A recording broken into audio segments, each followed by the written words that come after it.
I'm going to share with you now one of the most important discoveries, maybe the most important discovery of modern psychology. You see the iceberg on the left.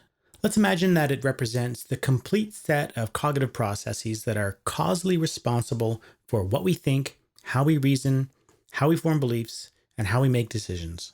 Out of all this complex cognitive activity emerges our beliefs, judgments, decisions, and behavior. Notice that most of the iceberg is submerged below the waterline.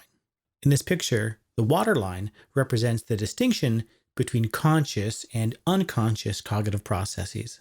So what this image represents is that most of the cognitive processes that are causally responsible for what we think and how we behave are operating unconsciously.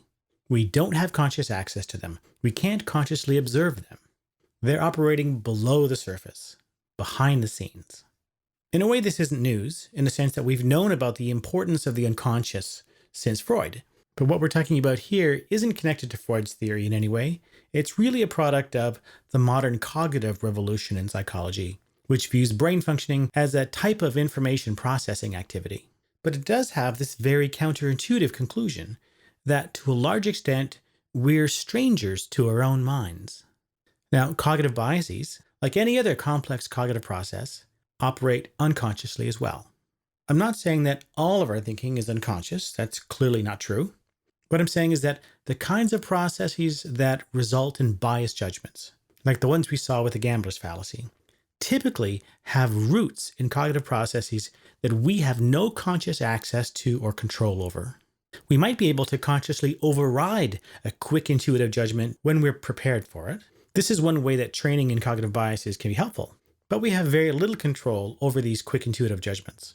These intuitions just happen to us. They bubble up from below the waterline, so to speak.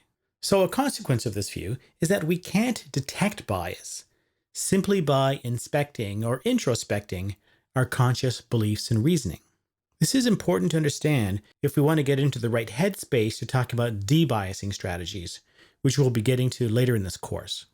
One of the biases that we're all prone to is a bias against viewing our own judgments as biased. I'm serious, this is a well-studied cognitive bias. It's known as bias or bias blind spot.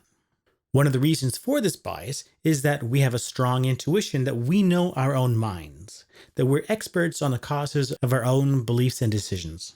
So, if we can't detect the presence of bias in our own thinking, we conclude that it's not there. But this is a delusion.